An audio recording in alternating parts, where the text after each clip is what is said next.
La tarta de cumpleaños costó 300 euros. Lo sé porque yo la pagué, igual que pagué todo lo demás en la fiesta de los 42 años de Elena.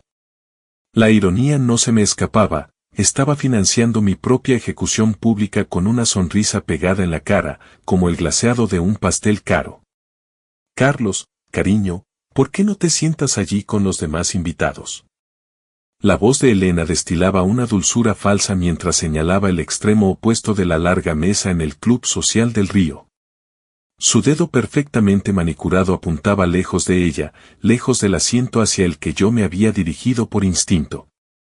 El asiento al lado de mi esposa de 15 años. El asiento que Damián Cruz reclamó al instante con una sonrisa burlona que me hizo apretar la mandíbula. Claro que sí, querida, respondí, con la voz firme a pesar del calor que me subía por el cuello. 23 pares de ojos observaban aquel pequeño baile, incluidos los de mis propios padres, que habían conducido 3 horas para estar allí. El rostro de mi madre tenía esa expresión contraída que ponía cuando intentaba no decir algo que desatara una guerra familiar.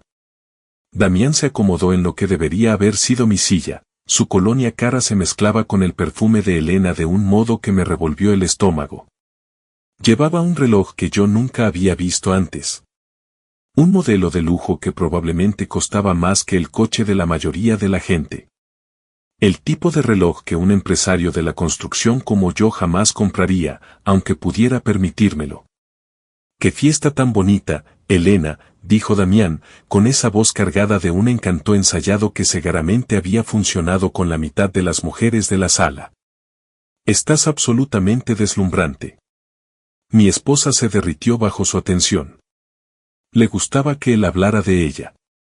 Su mano rozó el brazo de él en un gesto que duró exactamente 3 segundos más de lo inocente. Alrededor de la mesa, la familia y los amigos de Elena asentían con aprobación, como un coro griego de cómplices. «Ay, Damián, siempre sabes exactamente qué decir», rió Elena. Aquel sonido musical que antes reservaba para mí, cuando éramos jóvenes y lo bastante estúpidos como para creer en él para siempre. «Carlos, ¿te acordaste de traer el regalo?» El bullicio de la mesa se detuvo de golpe. El silencio se estiró como una goma a punto de romperse mientras yo metía la mano en el bolsillo interior de la chaqueta. La pequeña caja envuelta parecía más pesada de lo que correspondía por lo que contenía. Por supuesto, dije, levantándome y recorriendo toda la longitud de la mesa. Mis botas de trabajo resonaban con fuerza contra el suelo pulido, cada paso retumbaba en el repentino silencio.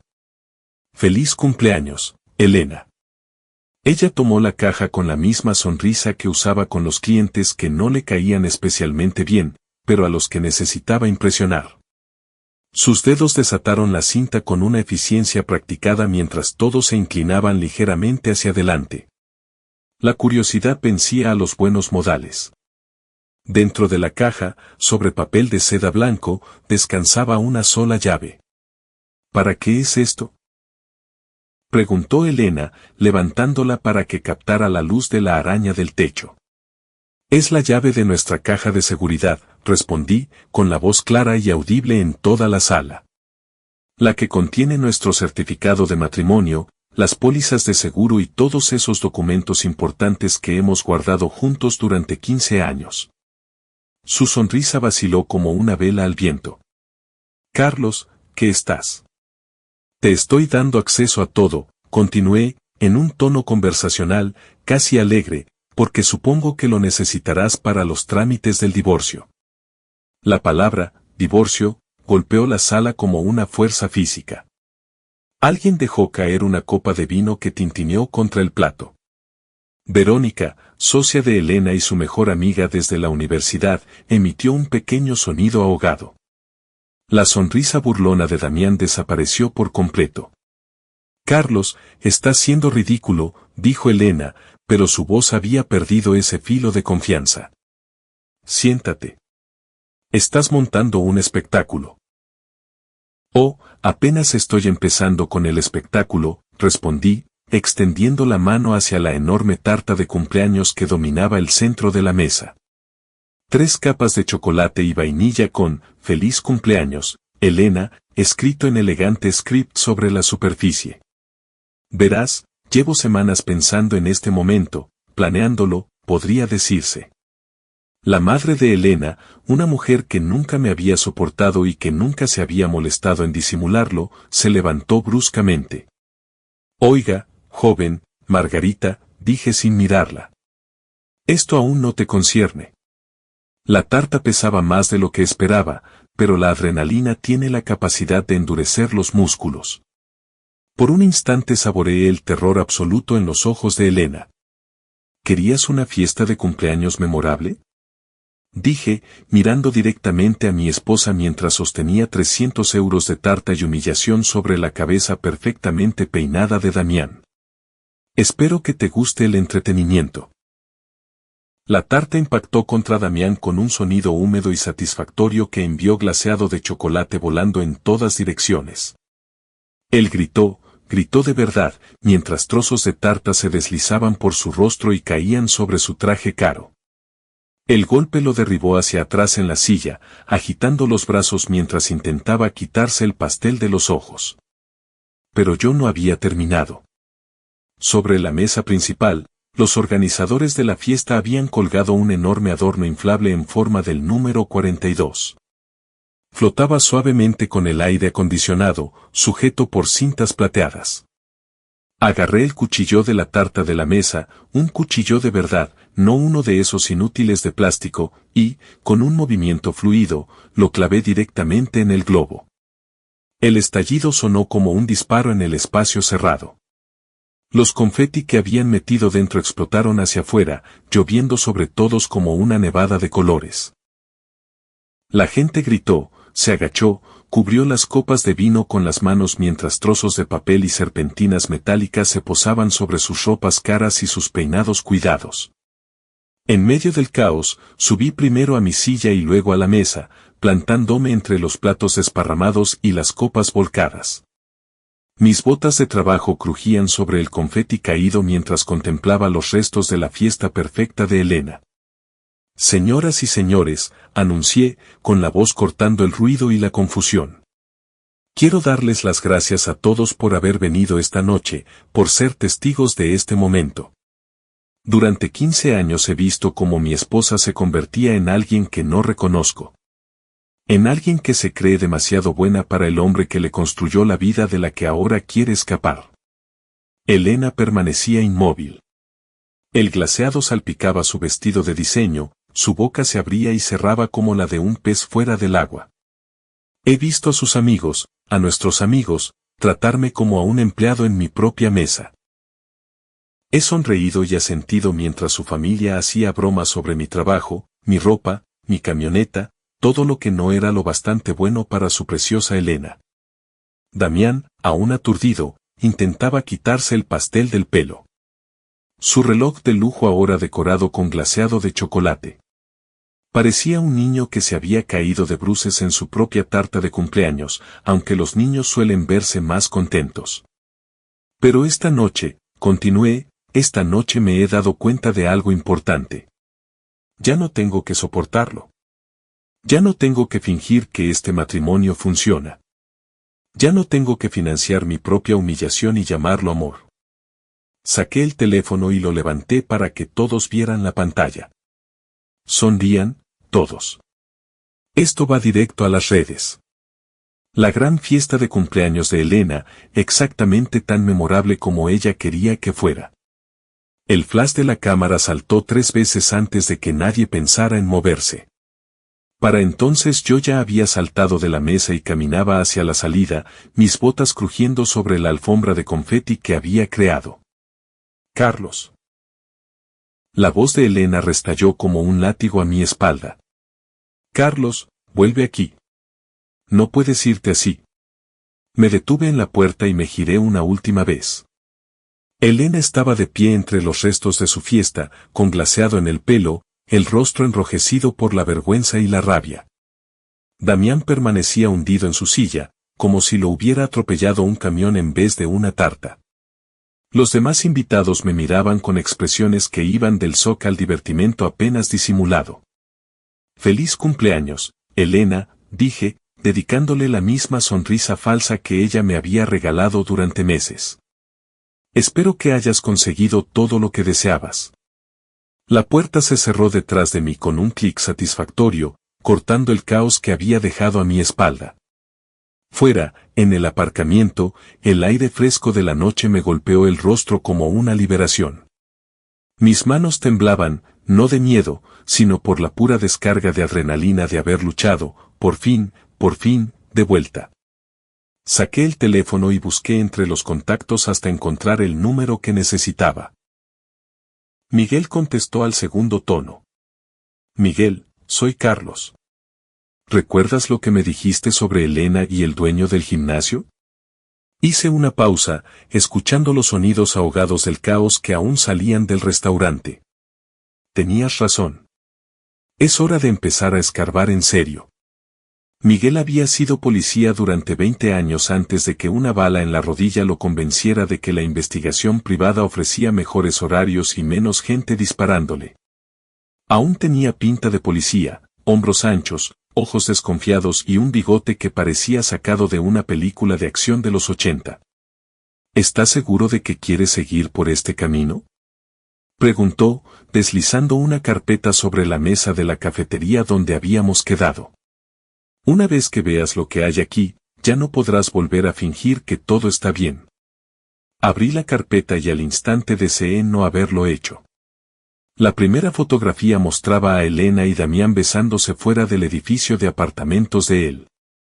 La fecha indicaba 3 días antes de la fiesta de cumpleaños. La segunda los mostraba entrando juntos al edificio. La tercera mostraba a Elena saliendo a la mañana siguiente, con la misma ropa de la noche anterior. ¿Cuánto tiempo? Pregunté, con la voz extraña en mis propios oídos. Por lo que he podido averiguar, unos 4 meses, quizá más, Miguel removía el azúcar en su café con precisión mecánica. Empezó más o menos cuando ella se apuntó a ese gimnasio elegante de él. Ya sabes, el que tiene bar de zumos y entrenadores personales que parecen modelos de ropa interior. 4 meses. 1/3 de año. Mientras yo trabajaba 60 horas semanales para mantener a flote su agencia durante la temporada baja, ella había estado entrenando con su novio del instituto, que de alguna manera había pasado de ser un don nadie de pueblo a empresario exitoso. Hay más, dijo Miguel, pasando a la siguiente sección de fotos. Se han estado viendo en esa casa de campo junto al lago que posee su empresa, la que usa para retiros de negocios, excepto que el único negocio que hacen allí implica mucho cava y muy poca ropa. Las fotos eran algo granuladas, pero lo bastante claras. El coche de Elena aparcado junto al BMW de Damián. Los dos en la terraza de la casa, con las manos de él en lugares donde no deberían estar si ella aún estuviera casada con alguien más. Elena riendo por algo que él decía, con la cabeza echada hacia atrás de un modo que me oprimía el pecho con recuerdos de tiempos mejores. Necesito algo más que fotos, dije, cerrando la carpeta antes de ver más. Necesito algo que les duela a los dos donde más les importe. La sonrisa de Miguel era pura cazador. Qué casualidad que lo menciones. Verás, he investigado un poco las prácticas empresariales del señor Cruz.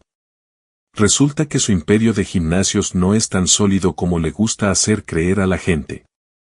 Sacó una segunda carpeta, más gruesa que la primera. 3 de sus locales están atrasados en el alquiler. Su principal inversor se retiró el mes pasado tras algunas irregularidades en las cuentas. Y ese apartamento elegante que tiene, lleva 2 meses sin pagar la hipoteca. Así que está arruinado y va camino de quedarse sin nada, lo que explica por qué de repente le interesa tanto reconectar con tu esposa. La agencia de Elena ha ido bastante bien, ¿verdad? Sobre todo desde que tú has estado ayudando con las finanzas. Todo encajó en mi mente como un rompecabezas que debería haber resuelto meses atrás. El repentino interés de Elena por volver a ponerse en forma, su nuevo armario de ropa cara de gimnasio, la forma en que había empezado a hacer preguntas detalladas sobre nuestras inversiones y cuentas empresariales. Él la está utilizando, dije. Y ella te está utilizando a ti para financiarlo, confirmó Miguel. El timo clásico. Hacer que la víctima se sienta especial mientras le vacías los bolsillos. Excepto que en este caso Elena tampoco se da cuenta de que la están engañando. Me quedé sentado en el reservado procesando aquella información. Fuera de la ventana, la gente normal seguía con su vida normal, yendo al trabajo, paseando perros, comprando comida. Ninguno de ellos acababa de descubrir que su matrimonio era una mentira utilizada para financiar la aventura de su esposa con un estafador arruinado. ¿Cuál es tu próximo movimiento?, preguntó Miguel. Quiero saberlo todo. ¿A dónde van? ¿De qué hablan? ¿Quién más lo sabe? Y Miguel, lo miré a los ojos por encima de la mesa, quiero saber qué están planeando, porque gente como esta siempre tiene un plan. 3 días después estaba agachado detrás de un contenedor en el garaje de apartamentos de Damián, sintiéndome a la vez idiota y detective. Miguel me había enseñado lo básico de la vigilancia, que al parecer consistía en estar incómodo durante largos periodos mientras bebía demasiado café de un termo. Regla número 1, me había dicho, todo el mundo tiene algo sucio si miras con suficiente atención. Regla número 2, asume que también te están vigilando a ti. Regla número 3, la gente es predecible. Harán las mismas estupideces de las mismas formas estúpidas hasta que puedas poner el reloj en hora con su estupidez. A las 8:47 de la noche, puntualmente, el Lexus plateado de Elena entró en el garaje. Aparcó en la plaza de visitantes más cercana al ascensor, la misma que había usado durante la semana anterior según las notas de vigilancia de Miguel. Se quedó sentada en el coche casi 5 minutos, retocándose el maquillaje en el espejo retrovisor antes de bajar por fin. Estaba guapa, incluso agachado detrás de un contenedor, furioso y con el corazón roto, tuve que admitirlo. Siempre había sido la guapa de la pareja, la que hacía girar cabezas cuando entrábamos en un restaurante. Esa noche llevaba un vestido rojo que yo nunca había visto y tacones que resonaban contra el hormigón como un temporizador. Las puertas del ascensor se cerraron tras ella y yo hice mi movimiento. El BMW de Damián estaba en su plaza asignada, como un monumento a su falso éxito. Azul medianoche con detalles cromados y llantas que probablemente costaban más que el sueldo mensual de la mayoría. El tipo de coche que un hombre compra cuando necesita que todo el mundo sepa que es importante. Había venido preparado. La bolsa de azúcar en el bolsillo de la chaqueta me había costado 3 euros en el supermercado. La nota que había escrito antes estaba doblada con cuidado en el otro bolsillo. Ambas estaban a punto de volverse muy caras para Damián Cruz. Abrir el tapón del depósito fue más fácil de lo que esperaba. Verter el azúcar llevó menos de 30 segundos. Volver a poner el tapón y dejar la nota bajo el limpiaparabrisas tomó otros 15 segundos. Tiempo total de la operación, menos de 1 minuto. La nota era sencilla, los hombres de verdad no engañan a sus esposas con perdedores arruinados. Disfruta del paseo a casa. Un amigo. Estaba a medio camino de mi escondite cuando apareció el guardia de seguridad. ¿Qué haces ahí? El guardia era joven, quizá 25 años, con esa expresión ansiosa que dice que se toma muy en serio su trabajo. Tenía la mano en la radio y caminaba hacia mí con determinación. Solo estoy buscando mi coche, dije, intentando sonar confundido en vez de culpable. Creí que lo había aparcado por aquí, pero supongo que me equivoqué. Esto es solo para residentes, dijo el guardia, acercándose más. Debes estar en la zona de visitantes. Claro, por supuesto, mi error. Empecé a caminar hacia la zona de visitantes, pero el guardia no se lo tragó. Me siguió, hablando por la radio sobre una posible manipulación de vehículo en la sección B. Detrás de nosotros sonó el timbre del ascensor. ¿Hay algún problema aquí? La voz de Damián cruzó el garaje llena de autoridad e irritación. Salió del ascensor con Elena a su lado. Los dos parecían haber sido interrumpidos en medio de algo importante. El guardia se enderezó. Encontré a este tipo merodeando cerca de su coche, señor Cruz. Dice que buscaba su vehículo, pero definitivamente estaba haciendo algo con su BMW. Los ojos de Damián se entrecerraron al mirarme. Por un momento pensé que quizá no me reconocería. La iluminación en el restaurante había sido tenue y yo había estado cubierto de glaseado durante la mayor parte de nuestro encuentro, pero entonces su expresión cambió a algo entre diversión y enfado. Vaya, vaya, si es el animador de la fiesta de cumpleaños. Elena jadeó, llevándose la mano a la boca. Carlos, ¿qué haces aquí? Solo me iba, dije, retrocediendo hacia la salida.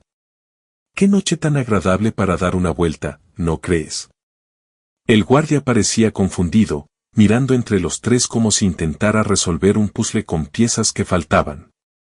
¿Conoce a este hombre, señor Cruz? Es el pronto exmarido de Elena, dijo Damián. Al parecer le cuesta aceptar la realidad. Lo estoy aceptando perfectamente, respondí. De hecho, lo estoy abrazando. Que paséis una velada maravillosa. Intentad no gastar demasiado dinero que no tenéis. Llegué a la salida antes de que Damián pudiera responder, pero oí a Elena llamándome por mi nombre mientras la puerta de las escaleras se cerraba detrás de mí. Mi corazón latía como si acabara de correr un maratón. Pero debajo de la adrenalina había algo que no sentía desde hacía meses, satisfacción. Mi teléfono vibró cuando llegué a la camioneta. Mensaje de un número desconocido, sabemos lo que hiciste. Retrocede o te arrepentirás. Miré la pantalla un largo instante y tecleé, veamos quién se arrepiente de qué. La respuesta llegó al instante, esto es solo el principio. Arranqué la camioneta y salí del garaje, mirando por los retrovisores por si había persecución. Las calles estaban tranquilas, gente normal volviendo a casa después de veladas normales con problemas normales. Los envidiaba. Pero mientras conducía por los barrios conocidos de nuestra pequeña ciudad, pasando por las casas donde las parejas normales vivían vidas normales, me di cuenta de que no quería volver a la normalidad. La normalidad me había estado destruyendo lentamente durante meses, quizá años. La normalidad había sido fingir que no notaba la distancia que crecía entre Elena y yo. La normalidad había sido buscar excusas para su frialdad, sus críticas, su transformación gradual de compañera a adversaria. Mi teléfono sonó. Era Miguel. ¿Cómo fue? Preguntó. Fase 1 completada. Saben que no voy a desaparecer en silencio. Bien, porque tengo noticias sobre la fase 2. Esa casa de campo que mencioné, están planeando algo grande allí este fin de semana.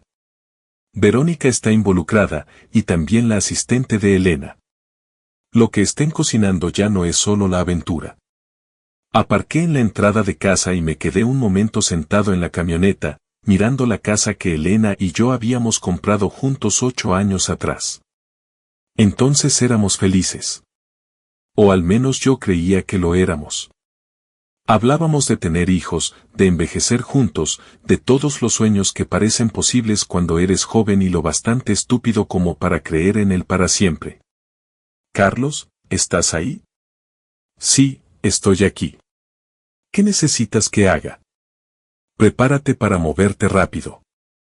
Y Carlos, sea lo que sea que estén planeando, va a doler. Esta gente no solo te está engañando. Te están preparando algo más grande. Algo que te dejará sin nada.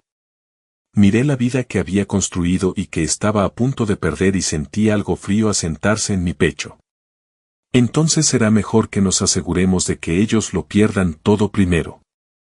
La fiesta de otoño se celebraba cada octubre y transformaba la plaza mayor de nuestro pueblo en algo que parecía sacado de un cuadro costumbrista si el pintor hubiera estado interesado en la cerveza artesanal y los jabones caros. La agencia de relaciones públicas de Elena se había encargado de la promoción del evento durante 3 años seguidos, lo que significaba que ella estaría allí en su capacidad profesional, interpretando el papel de empresaria exitosa ante los medios locales. También significaba que tendría que ser educada conmigo en público, por mucho que quisiera arrancarme los ojos. Había pasado la mañana montando el puesto de mi empresa de construcción. Patrocinábamos las actividades infantiles cada año, construyendo un pequeño parque que los niños podían usar durante la fiesta. Era buena publicidad y un trabajo realmente divertido. El tipo de cosa que me recordaba por qué había montado mi propio negocio en primer lugar. Tío Carlos, ¿puedes hacer el tobogán más alto? Sara, la hija de 8 años de mi socio Tomás, tiró de mi manga con esa insistencia que solo los niños pueden tener. Más alto significa más peligroso, pequeña, dije, comprobando los tornillos de los soportes del tobogán. Tu padre me mataría si te hicieras daño en mi parque. Pero el peligro es divertido. Hablado como una verdadera niña de 8 años. Le revolví el pelo y le di un martillo de plástico. Toma, ayúdame con estas barandillas de seguridad. Hazlas extra fuertes. La fiesta abrió oficialmente al mediodía, pero la gente había estado paseando desde las 10 de la mañana, atraída por el olor a churros y el sonido de la banda del instituto ensayando su espectáculo. A las 11:30 la plaza estaba llena de familias, adolescentes y ese tipo de parejas mayores que trataban los eventos comunitarios como obligaciones sociales. Fue entonces cuando vi a Elena. Estaba cerca del escenario principal, con un portapapeles en la mano, dirigiendo al equipo de montaje con esa autoridad eficiente que ponía en todo. Llevaba vaqueros y un jersey que probablemente costaba más que la compra semanal de la mayoría de la gente. El pelo recogido en una coleta que conseguía parecer a la vez casual y perfectamente peinada. Damián estaba a su lado, interpretando el papel de novio supportive con una actuación digna de un premio. Le llevaba el café, asentía en los momentos adecuados y en general actuaba como un hombre que pertenecía a su mundo. Para cualquiera que no supiera la verdad, parecían la pareja perfecta. Hora del espectáculo, murmuré, sacando el teléfono. Las fotos que había tomado Miguel estaban guardadas en una carpeta segura, esperando el momento adecuado. El momento adecuado resultó ser cuando Elena subió al micrófono para la ceremonia de inauguración de la fiesta. Buenos días a todos y bienvenidos a la 23ª edición de la fiesta de otoño del Río. Su voz se escuchaba clara en toda la plaza, amplificada por el sistema de sonido que su agencia había instalado. Tenemos un día maravilloso planeado para ustedes con actividades para toda la familia, vendedores locales y, por supuesto, nuestro famoso concurso de comer rosquillas a las 3. El público aplaudió educadamente.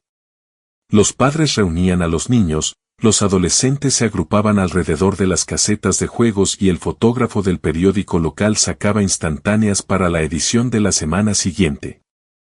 Abrí la carpeta de fotos y seleccioné la imagen más clara de Elena y Damián besándose fuera del apartamento de él.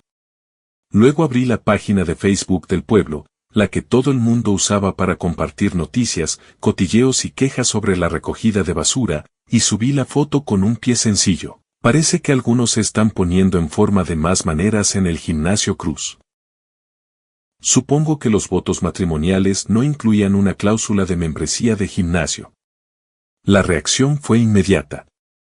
Los teléfonos empezaron a vibrar por toda la plaza mientras la gente recibía notificaciones. Las cabezas se volvieron hacia las pantallas. Las conversaciones se interrumpieron a media frase. Una ola de murmullos se extendió por la plaza como una onda. Elena, ajena al caos digital que estallaba a su alrededor, continuó con su discurso. Este año la fiesta está dedicada a celebrar la comunidad, los valores familiares y los lazos que nos unen en los buenos y en los malos momentos. Alguien entre el público soltó una carcajada. Luego otra persona rió por lo bajo. En menos de 30 segundos, la mitad del público miraba sus teléfonos en vez del escenario. Mamá, ¿por qué se ríe todo el mundo? La voz de un niño se oyó claramente en el ambiente repentinamente cargado. Fue entonces cuando Elena se dio cuenta de que algo iba mal. Su sonrisa confiada flaqueó al mirar a un público que ya no prestaba atención a sus palabras cuidadosamente preparadas. Miró a Damián, que contemplaba su propio teléfono con una expresión de horror creciente. ¿Va todo bien?, preguntó Elena al micrófono, empezando a perder la compostura profesional. Todo perfecto, grité desde mi puesto, con la voz resonando por la plaza. No nos hagáis caso. Por favor, sigue contándole a todo el mundo sobre los valores familiares y los lazos que nos unen. Estamos todos muy interesados en tu perspectiva sobre el compromiso. Los ojos de Elena me encontraron entre la multitud y la mirada que me dedicó podría haber fundido acero, pero estaba atrapada. El micrófono estaba encendido. El público miraba y marcharse solo empeoraría las cosas. Como iba diciendo, continuó, con la voz ligeramente tensa, esta fiesta representa lo mejor del espíritu comunitario. Hablando de espíritu comunitario, la interrumpí, saliendo de detrás de mi puesto, creo que todos deberíamos aplaudir a Damián Cruz, propietario del Gimnasio Cruz. Ha estado trabajando muy duro para mantener en forma a las esposas locales. El público, oliendo el drama como siempre ocurre cuando los asuntos privados de otros se convierten en entretenimiento público, sacó los teléfonos y empezó a grabar lo que claramente iba a ser el momento más comentado de la historia de la fiesta. Damián se adelantó, con el rostro enrojecido de ira. Basta ya, Carlos. Te estás avergonzando. Yo. Saqué mi propio teléfono y lo levanté para que el público lo viera. Porque tengo unas 40 fotos más que dicen lo contrario. ¿Queréis que las comparta con todos o preferís que lo dejemos entre amigos? Carlos, para esto ahora mismo, siseó Elena al micrófono, olvidando aparentemente que seguía encendido. Su voz resonó por la plaza, haciéndola sonar estridente y desesperada. ¿Parar qué? ¿Decir la verdad? ¿Compartir noticias sobre nuestros empresarios locales? Creía que tu agencia se dedicaba a la transparencia y al compromiso comunitario. Fue entonces cuando Damián cometió su error. Bajó del escenario y empezó a caminar hacia mí, con los puños apretados y el rostro deformado por la rabia. El público olió la violencia y empezó a retroceder, creando un círculo a nuestro alrededor como si fuéramos a tener un duelo al mediodía. ¿Quieres hacerlo aquí?, dijo, deteniéndose a unos 3 metros de mí. Delante de todo el mundo. Creo que todo el mundo merece saber qué clase de hombre eres en realidad, respondí. Por ejemplo, ¿sabíais que el Gimnasio Cruz ha estado comprando esteroides ilegales a un proveedor del extranjero? ¿O que 3 de sus locales están atrasados en el alquiler porque ha estado usando las cuotas de los socios para financiar su estilo de vida? El rostro de Damián se puso blanco. ¿No sabes de qué estás hablando? No. Metí la mano en la chaqueta y saqué un sobre. Verás, he estado investigando. Resulta que cuando escarbas en las prácticas empresariales de alguien, encuentras toda clase de información interesante. Registros fiscales, facturas de proveedores, denuncias de empleados ante la inspección de trabajo. Abrí el sobre y saqué una fotografía que Miguel había tomado de Damián reuniéndose con un hombre en el aparcamiento de un área de servicio a las afueras del pueblo. Dinero y un paquete pequeño cambiando de manos a plena luz del día. Este es Antonio Reyes, anuncié al público. Ha estado vendiendo pastillas para mejorar el rendimiento a gimnasios de toda la región. Adivinad qué propietario de gimnasio ha sido su mejor cliente durante los últimos 2 años. Damián se abalanzó sobre mí. Lo había estado esperando. Los hombres enfadados son predecibles, sobre todo cuando sus secretos se están exponiendo delante de medio pueblo. Me aparté de su embestida, saqué el pie y observé cómo el impulso lo llevaba de cara al tanque de agua que habían montado para las actividades infantiles. El chapuzón fue magnífico. El agua explotó en todas direcciones cuando Damián golpeó la superficie. Su ropa cara se empapó al instante, su pelo cuidadosamente peinado se pegó a la cabeza como algas. Salió escupiendo y jadeando, pareciendo una rata ahogada con vaqueros de diseño. El público estalló en risas y aplausos. Los niños señalaban y reían. Los adolescentes vitoreaban y los adultos intentaban parecer desaprobadores mientras claramente disfrutaban cada segundo del espectáculo. Señoras y señores, anuncié, haciendo una reverencia, Damián Cruz, experto en fitness y entusiasta de los productos farmacéuticos. Un aplauso, por favor. Realmente sabe cómo hacer splash. Elena gritaba al micrófono, pero el sistema de sonido ya había sido apagado. Permanecía de pie en el escenario con aspecto impotente y furioso, su fiesta perfecta arruinada, su reputación hecha trizas, su novio empapado y humillado delante de todos a los que ella había intentado impresionar. Esto no ha terminado, gruñó Damián, saliendo del tanque de agua. No tienes idea de lo que acabas de empezar. Creo que estoy terminando algo, respondí. Algo que debería haber terminado hace mucho tiempo. Fue entonces cuando llegó la policía. El agente Martínez había estado controlando a la multitud durante la fiesta, pero alguien había llamado por un altercado. Miró la escena, Damián empapado, el público enfadado, Elena en el escenario como si su mundo acabara de derrumbarse, y suspiró. Ese tipo de suspiro que dice que preferiría estar en cualquier otro lugar. ¿Qué está pasando aquí?, preguntó. Solo un poco de educación comunitaria, dije. No hay nada ilegal en compartir información pública en un evento público. Me atacó. Damián me señaló con un dedo tembloroso. Quiero que lo detengan. El agente Martínez miró al grupo de testigos, todos los cuales habían visto cómo Damián se abalanzaba sobre mí primero. Parece que se cayó al tanque de agua, señor. Los accidentes ocurren en las fiestas. Quizá debería irse a casa y ponerse ropa seca. Esto es ridículo. Nos está acosando, difamándonos, destruyendo propiedad. ¿Qué propiedad?, preguntó Martínez. El tanque de agua parece estar bien. Su orgullo no cuenta como daño a la propiedad. Carlos, necesitamos hablar en privado, dijo Elena con voz temblorosa. No creo que tengamos ya nada privado de qué hablar, respondí. De hecho, creo que a partir de ahora todo debería ser público. Transparencia, ¿recuerdas? Es de lo que va tu agencia. Me volví hacia el público una vez más. Amigos, quiero darles las gracias a todos por haber venido hoy a la fiesta. Espero que hayan disfrutado del entretenimiento. Hay más de donde salió esto, así que permanezcan atentos. No querrán perderse lo que viene después. Mientras me alejaba, podía oír a Elena llamándome por mi nombre, con la voz quebrada por la desesperación. Damián seguía chorreando, despotricando aún sobre demandas y venganza. El público ya se dispersaba, pero sus teléfonos estaban fuera subiendo vídeos y fotos a todas las plataformas que encontraban. Para cuando llegué a la camioneta, el hashtag del chapuzón de Damián ya era tendencia local. Mi teléfono vibró con un mensaje de Miguel, vi las retransmisiones en directo. Buen trabajo. Pero será mejor que te prepares para que contraataquen fuerte.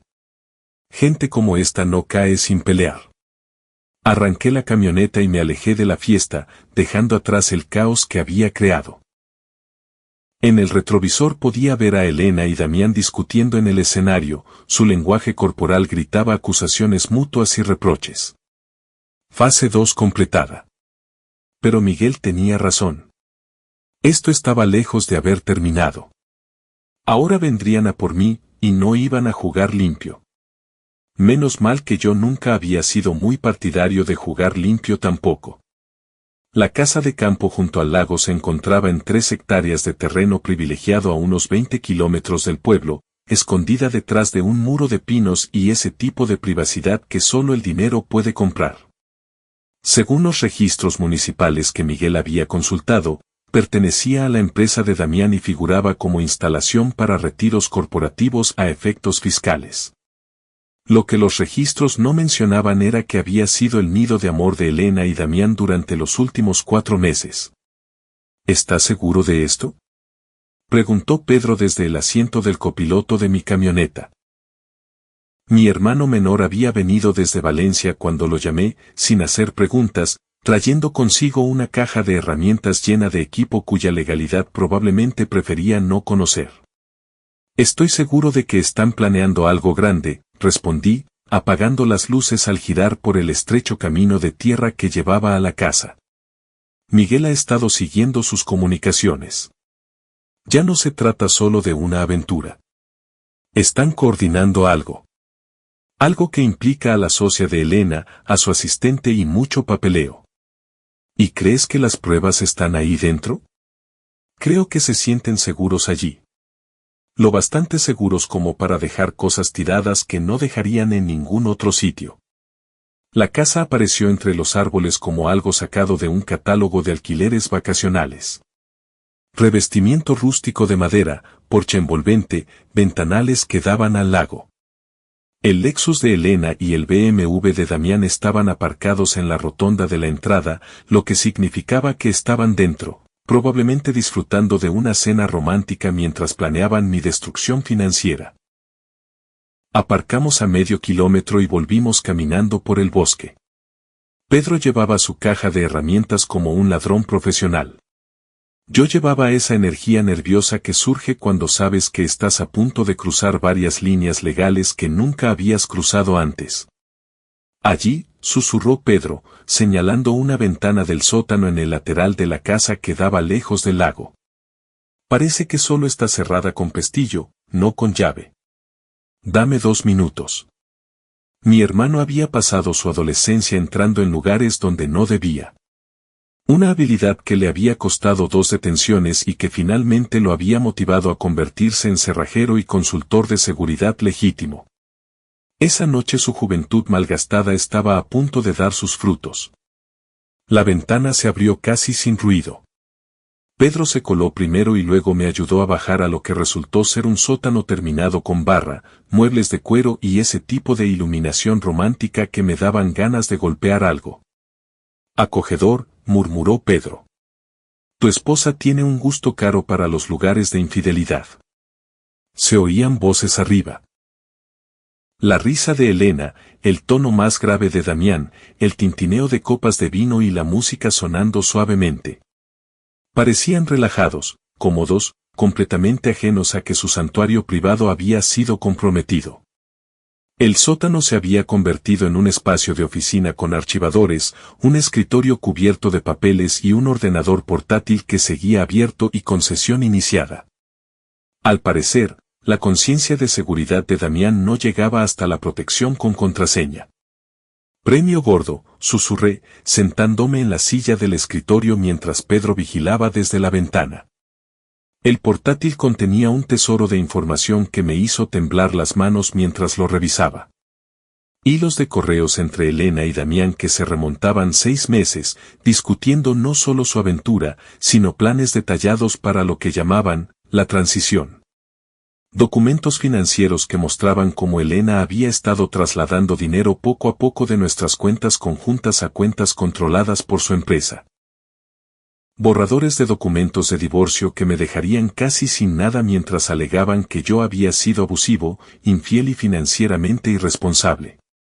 Pero la prueba más condenatoria estaba en una carpeta etiquetada, seguros. Elena había contratado una póliza de vida sobre mí 3 meses atrás, de 2 millones de euros con ella como única beneficiaria. La solicitud me describía como alguien con problemas de bebida, historial de depresión y acceso a maquinaria de construcción peligrosa. Todo mentiras, pero mentiras que resultarían creíbles si me ocurría algo desafortunado. Dios santo, susurré, mirando la pantalla. ¿Qué? Pedro se apartó de la ventana, con preocupación en la voz. No solo planean divorciarse de mí. Planeaban eliminarme. Los pasos en el suelo de arriba se detuvieron. La música se cortó bruscamente. La voz de Elena, aguda por la preocupación, ¿has oído eso? ¿El qué? La voz de Damián ligeramente pastosa. Habían estado bebiendo. Algo abajo, como una voz. Probablemente la televisión. La dejé encendida antes. Pero los pasos se dirigían hacia las escaleras que bajaban al sótano. Teníamos quizá 30 segundos antes de que nos descubrieran. Agarré un pendrive de la caja de herramientas de Pedro y lo inserté en el puerto USB del portátil, copiando todo lo que podía mientras Pedro recogía los papeles más comprometidos del escritorio. La transferencia parecía tardar una eternidad, la barra de progreso avanzaba lentamente por la pantalla mientras los tacones de Elena resonaban en las escaleras de madera. Definitivamente hay alguien abajo, gritó ella hacia Damián. Puedo ver la luz del ordenador. El Tanrad terminó de copiar justo cuando la silueta de Elena apareció al pie de las escaleras. Por un instante todos nos quedamos congelados. Elena con su blusa de seda y vaqueros de diseño. Yo sentado en el escritorio de Damián con archivos robados en las manos. Pedro de pie junto a la ventana como un ladrón pillado infraganti. Hola, Elena, dije, expulsando el pendrive y guardándolo en el bolsillo.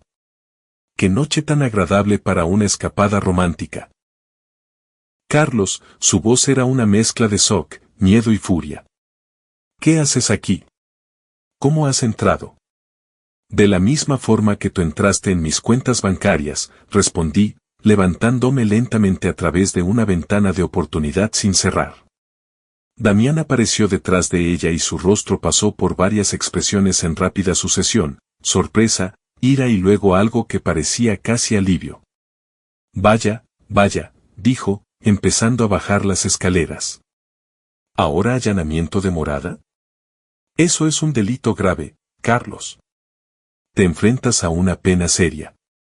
Igual que el fraude de seguros, respondí, levantando una copia impresa de la solicitud de la póliza. ¿2 millones? ¿De verdad? ¿Ni siquiera podías esperar a que estuviera realmente muerto para empezar a gastártelo?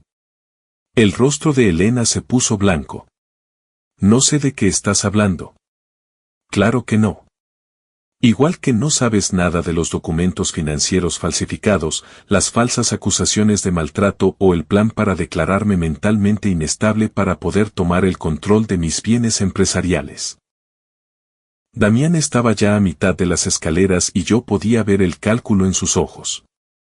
Era más grande que yo, más joven, en mejor forma gracias a su hábito con los esteroides. En su mente, la solución al problema era sencilla, reducirme, recuperar las pruebas y probablemente tirarme al lago con botas de hormigón. Pedro, dije en voz baja, sin apartar los ojos de Damián. Ahora sería un buen momento. Mi hermano sacó un pequeño bote de su caja de herramientas y roció directamente a la cara de Damián. Spray de pimienta de grado militar, del tipo que puede tumbar a un oso enfurecido. Damián gritó y cayó hacia atrás, arañándose los ojos, con la camisa cara rasgada al chocar contra la pared. Elena también gritó, pero el suyo era puro odio. Imbécil, no puedes entrar en una propiedad privada y atacar a la gente. Mírame, dije, moviéndome hacia la ventana. Ah, y Elena, quizá quieras revisar tu correo empresarial mañana. He enviado copias de todo a tu consejo de administración, a tus clientes más importantes y a ese periodista del periódico que lleva investigando fraudes de seguros en la provincia. Estás mintiendo. Le mostré mi teléfono, abriendo la carpeta de mensajes enviados. Sí. Fue entonces cuando llegaron los amigos de Damián. El sonido de puertas de coche cerrándose y pasos pesados en el porche significaba que nuestra ventana de oportunidad, literal y figurada, se estaba cerrando rápidamente. Pedro ya estaba a medio salir por la ventana del sótano, pero yo oía voces arriba. Varias voces de hombres con ese tono que pertenece a quienes resuelven problemas con los puños. Damián. Llamó uno de ellos. ¿Estás bien ahí abajo? Damián jadeaba, todavía frotándose los ojos del spray. No los dejéis escapar.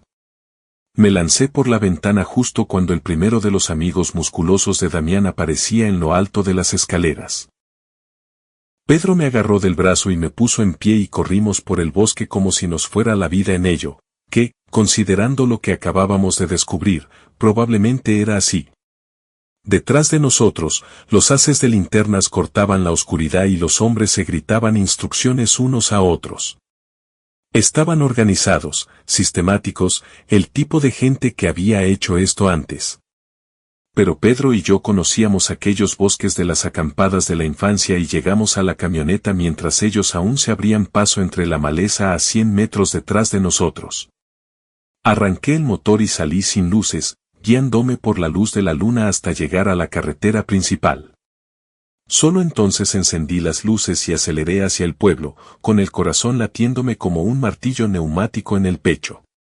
«Ha sido divertido», dijo Pedro, mirando por el espejo lateral por si nos perseguían. «Recuérdame que nunca más te deje convencerme de algo así». «Aún no ha terminado», respondí, sacando el teléfono. «Miguel, soy Carlos». «Lo tenemos. Todo. Y es peor de lo que pensábamos». «¿Cuánto peor?»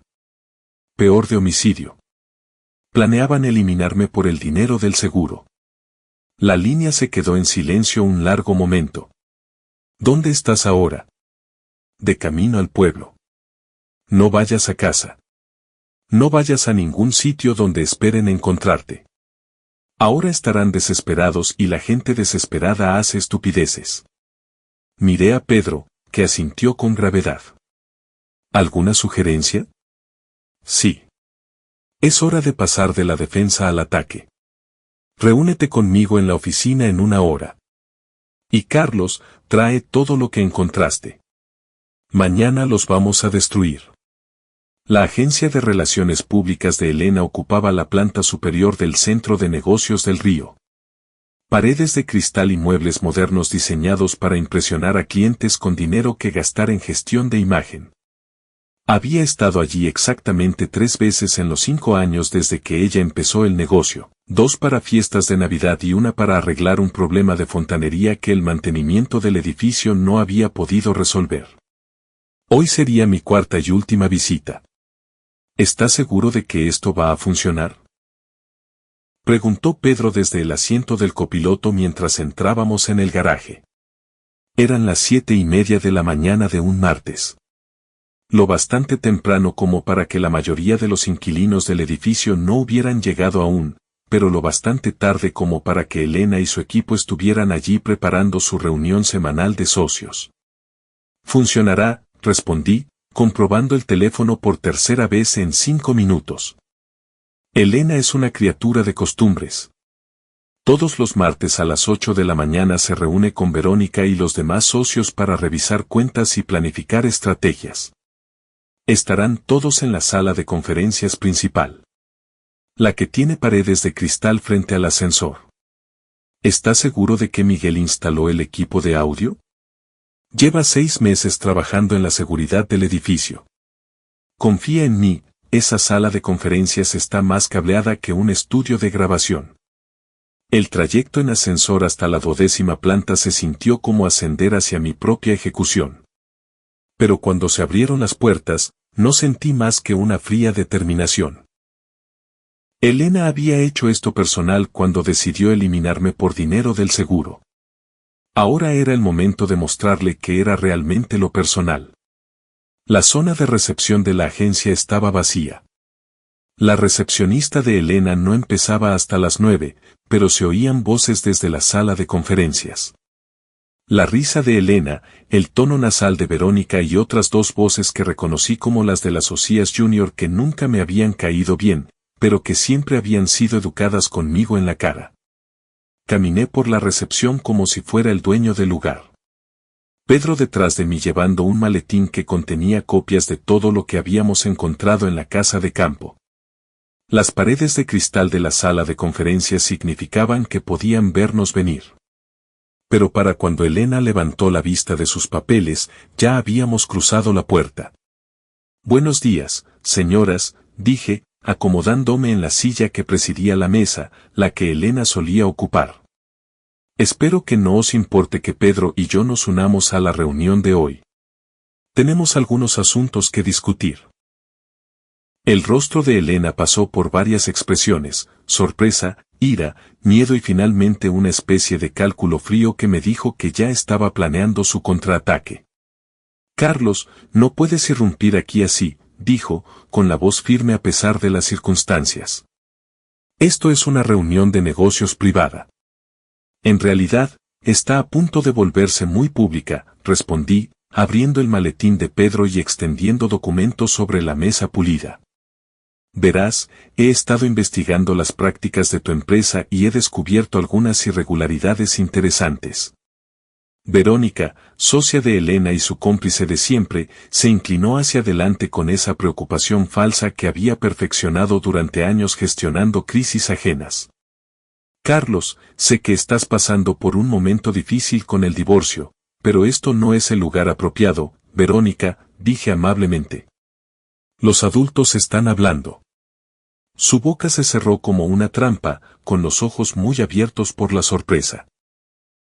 En todos los años que me había conocido, yo nunca había sido otra cosa que educado, incluso cuando ella hacía comentarios sarcásticos sobre mi ropa, mi camioneta o mi general falta de idoneidad como marido de Elena. Bien, entonces, continué, sacando el primer documento. Empecemos por el fraude de seguros.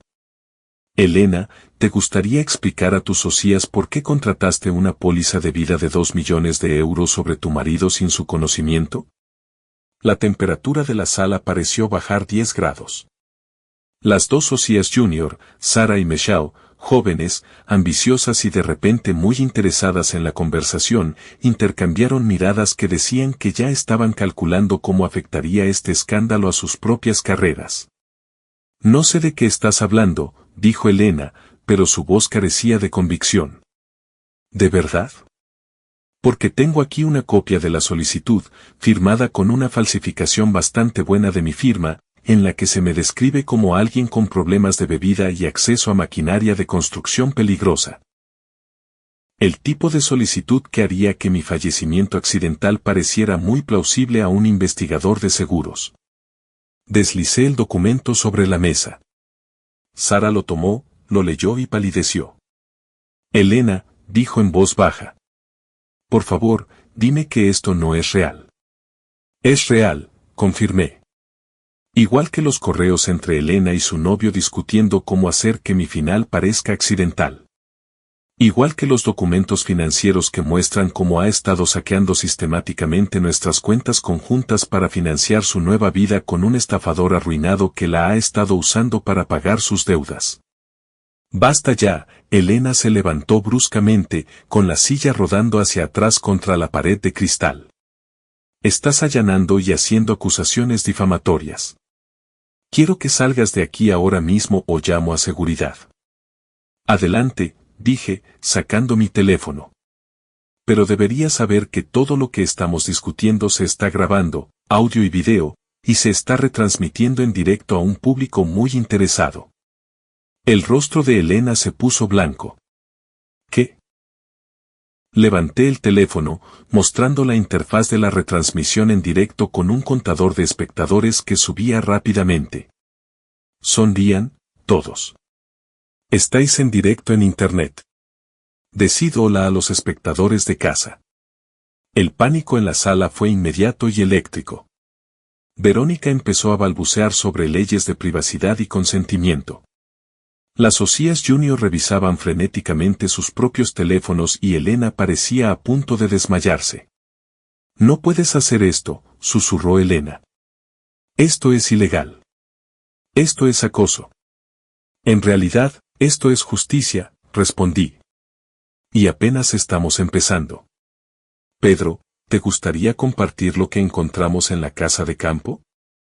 Mi hermano abrió una segunda carpeta y sacó fotografías, Elena y Damián en posiciones comprometedoras, documentos financieros y, lo más dañino de todo, correos impresos en los que discutían su plan para declararme mentalmente inestable y que Elena pudiera tomar el control de mis bienes empresariales. Tu esposa y su novio han estado muy ocupados, dijo Pedro, con la voz cargada de ese desprecio de clase trabajadora que duele más que cualquier insulto. Planeando tu fallecimiento, robando tu dinero y montando una vida completamente nueva con tus bienes.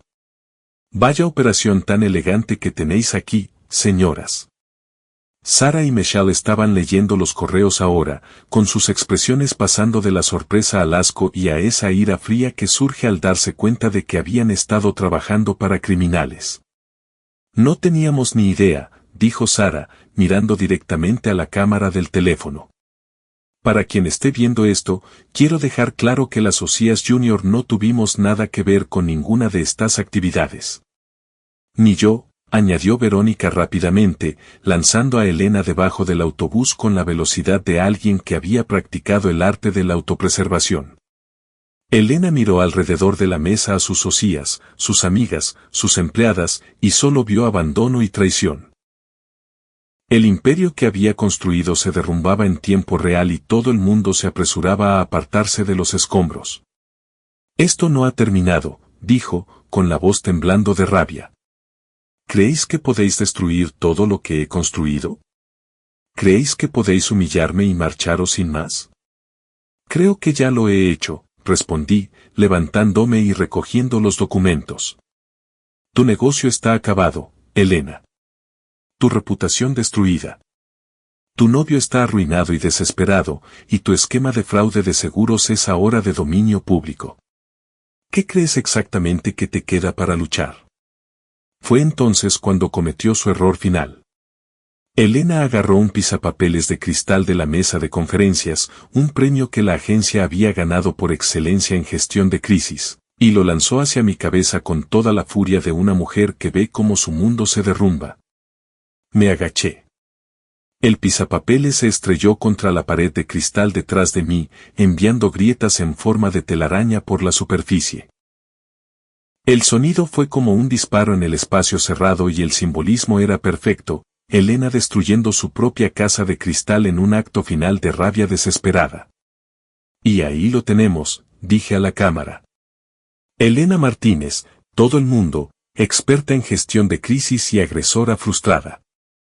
Gracias por ver, amigos. No olvidéis darle al like y suscribiros. Guardé el teléfono mientras Elena se derrumbaba en su silla, sollozando con esa desesperación rota que quizá me habría movido a la piedad si no hubiera visto la póliza de seguros con mi firma falsificada. La policía ya está de camino, dije, dirigiéndome a la puerta. Miguel los llamó hace 10 minutos. Algo sobre fraude de seguros, conspiración para cometer homicidio y agresión con arma peligrosa. Quizá quieras llamar a un abogado, Elena. Uno bueno. Mientras caminaba hacia el ascensor, podía oír a Elena gritando mi nombre, su voz resonando contra las paredes de cristal de su reino en ruinas. El sonido nos acompañó todo el camino hasta el garaje. Una sinfonía de derrota que era casi tan satisfactoria como la venganza misma. Casi. Porque lo mejor aún estaba por venir. Los escalones del juzgado del condado habían visto mucho drama a lo largo de los años, pero nada como el espectáculo que se desarrolló la mañana del 15 de octubre cuando los bienes restantes de Elena Martínez salieron a subasta pública. El juicio de divorcio había sido rápido y despiadado. Las pruebas de fraude, infidelidad y conspiración para cometer homicidio habían convertido el procedimiento en algo menos parecido a una batalla legal y más a una ejecución pública. El abogado de Elena, un tiburón caro de la capital, había intentado negociar, pero no se puede negociar con pruebas en video de tu cliente planeando el final de su oponente. Yo me quedé con la casa, los bienes empresariales y la mayoría de las inversiones líquidas. Elena se quedó con un antecedente penal y una orden judicial que le obligaba a mantenerse al menos a 150 metros de mí en todo momento. Pero la verdadera satisfacción vino al ver cómo sus posesiones más preciadas se vendían al mejor postor delante de medio pueblo. Señoras y señores, empezaremos la puja por esta hermosa colección de bolsos de diseño en 500 euros, anunció Marta Sánchez, la subastadora designada por el juzgado que llevaba 20 años dirigiendo ventas de bienes en nuestro condado. Son piezas auténticas de diseñador, apenas usadas, perfectas para la compradora consciente de la moda. Elena estaba de pie en la acera de enfrente, técnicamente dentro de la distancia legal, pero lo bastante cerca como para ver cada momento humillante. Llevaba vaqueros y un jersey que yo nunca había visto, probablemente prestado por la amiga que aún le hablaba, y parecía haber envejecido 10 años en el último mes. Damián no aparecía por ningún lado. Según las fuentes de Miguel, Había huido del pueblo al día siguiente de la confrontación retransmitida en la sala de juntas, dejando atrás deudas impagadas, inversores enfadados y un imperio de gimnasios que se había derrumbado más rápido que un castillo de naipes en un huracán. 500. ¿Alguien ofrece 600? La voz de Marta resonaba por la plaza del juzgado donde se había reunido una multitud sorprendentemente grande para presenciar la caída de Elena. 600 de la señora del vestido azul. ¿Alguien da 700? Reconocí la mayoría de los rostros entre el público. Vecinos, socios de negocios, gente que había asistido a la fiesta de cumpleaños de Elena y había presenciado el incidente de la tarta que había iniciado toda esta cadena de acontecimientos. Algunos parecían compasivos. Otros parecían disfrutar del espectáculo. Pero todos estaban allí para ver cómo terminaba la historia. Adjudicado por 800 euros al postor número 47. El martillo de Marta cayó con un golpe satisfactorio. Siguiente artículo. Tenemos una colección de zapatos de diseño. Tallas 37 y 38. Puja inicial 300 euros. Mi teléfono vibró con un mensaje de Pedro, viendo la retransmisión desde Valencia. Esto es mejor que la televisión por cable. El periódico local había enviado un fotógrafo y alguien estaba retransmitiendo toda la subasta en redes. La humillación pública de Elena se estaba emitiendo para cualquiera que quisiera verla, lo que al parecer incluía a la mayoría de nuestra pequeña ciudad y a un número sorprendente de gente de pueblos cercanos que habían oído hablar del escándalo. Señor Martínez. Me giré y vi a Rita López, mi abogada de divorcios, acercándose con una sonrisa satisfecha que me dijo que traía buenas noticias. Los cargos penales se presentaron esta mañana, dijo, bajando la voz para que el público no la oyera. Fraude de seguros, conspiración para cometer homicidio y agresión. Elena se enfrenta a entre 5 y 10 años y la condenan por todos los cargos. ¿Y Damián? Sigue fugado, dijo. Pero hay una orden de detención contra él. La Policía Nacional se involucró cuando encontraron pruebas de que movía dinero entre provincias. No podrá huir para siempre. La subasta continuaba a nuestro alrededor. La vida de Elena se vendía pieza a pieza al mejor postor, sus joyas, su colección de arte, sus muebles de diseño, todo lo que había acumulado durante nuestro matrimonio y después. Todo iba a parar a extraños que lo veían como gangas en vez de los símbolos de estatus que ella había creído que eran. Ahora tenemos un artículo muy especial, anunció Marta, levantando una fotografía enmarcada. Parece ser un retrato profesional de la demandada y su socio. Puja inicial, 50 euros.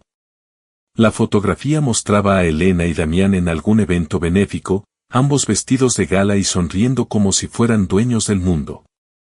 Era el tipo de imagen que ella probablemente había planeado usar para anuncios de compromiso o reportajes en páginas de sociedad. 50, gritó Carlos, mi vecino anciano que nunca había soportado a Elena y no tenía reparos en demostrarlo. Doy 50 por el marco. Podéis quedaros con la foto. El público rió y vi cómo Elena se estremecía al otro lado de la calle como si la hubieran abofeteado físicamente. 50. ¿Alguien da 75? Marta claramente se estaba divirtiendo. Venga, gente. Esto es un pedazo de historia local. Vuestros nietos querrán saber que estuvisteis aquí. 100, la voz vino de detrás de mí y me giré para ver a Tina, mi encargada de oficina, agitando su número de postor con una sonrisa maliciosa. Quiero colgarla en la sala de descanso del trabajo, justo al lado del tablero de dardos. El público estalló en risas y aplausos. Elena se dio la vuelta y se alejó, incapaz finalmente de seguir viendo su desmantelamiento público. Adjudicado al postor número 12 por 100 euros, el martillo de Marta cayó de nuevo. Creo que es una ganga por una obra de arte tan memorable. La subasta continuó durante otra hora, pero el clímax ya había pasado. El coche de Elena, que había comprado con dinero robado de nuestras cuentas conjuntas, se vendió por 15.000 euros a una pareja joven que probablemente no tenía ni idea de su historia. Su ropa de diseño se vendió en lotes a cazadores de gangas y curiosos. Incluso su máquina de café cara encontró un nuevo hogar con alguien que apreciaba un buen espresso aún más que el símbolo de estatus que representaba. Al mediodía todo había terminado. La vida material de Elena se había reducido a un montón de recibos y un cheque que iría a pagar sus honorarios legales y la restitución que me debía por el dinero robado. Me quedé en los escalones del juzgado mirando al público que se dispersaba y sentí algo que no había experimentado en meses: paz. No exactamente felicidad, pero ese tipo de satisfacción profunda que viene de ver cómo se hace justicia y se equilibran las cuentas. Señor Martínez, una joven con credencial de prensa se acercó, con el teléfono fuera y grabando. Soy Julia Moreno de Canal 7 Noticias. ¿Podría hacerme una declaración sobre los acontecimientos de hoy? Miré a la cámara, pensando en todo lo que había llevado a este momento.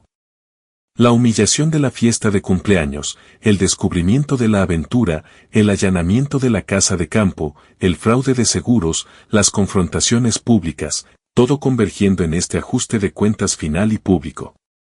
Elena quería una fiesta de cumpleaños memorable, dije por fin. Quería ser el centro de atención, que todo el mundo la mirara, sentirse importante, poderosa y al control de su mundo. Hice una pausa, mirando al otro lado de la calle donde Elena había estado, aunque ya se había marchado. Pues bien, consiguió lo que quería. Todo el mundo está mirando. Todo el mundo sabe quién es en realidad y será recordada exactamente durante el tiempo que merece serlo. La reportera hizo algunas preguntas más, pero yo ya había terminado de hablar. La historia había sido contada. La justicia se había servido y las cuentas estaban finalmente equilibradas. Mientras caminaba hacia mi camioneta, mi teléfono vibraba con mensajes de amigos, familia e incluso desconocidos que habían visto la retransmisión en directo. Felicitaciones, apoyo y más de unos pocos preguntando si planeaba escribir un libro sobre la experiencia. Quizá lo hiciera. Quizá el mundo necesitaba oír lo que ocurre cuando la gente corriente deja de aceptar lo inaceptable y empieza a luchar. Pero primero tenía un negocio que dirigir y una vida que reconstruir. Elena me había quitado mucho: mi confianza, mi paz mental, mi fe en la institución del matrimonio. Pero no me lo había quitado todo. Aún conservaba mi integridad. Aún tenía a mis amigos, los de verdad, los que se habían mantenido a mi lado durante el caos. Aún tenía mi trabajo, mis habilidades y la satisfacción de saber que a veces, solo a veces, los buenos realmente ganan. Arranqué la camioneta y me alejé del juzgado, dejando atrás los restos de las ambiciones de Elena y el murmullo satisfecho de un público que había presenciado la justicia en acción. En el retrovisor podía ver a Marta Sánchez recogiendo su equipo de subastas, los escalones del juzgado vacíos excepto por algunos papeles sueltos que volaban con el viento de otoño. Había terminado.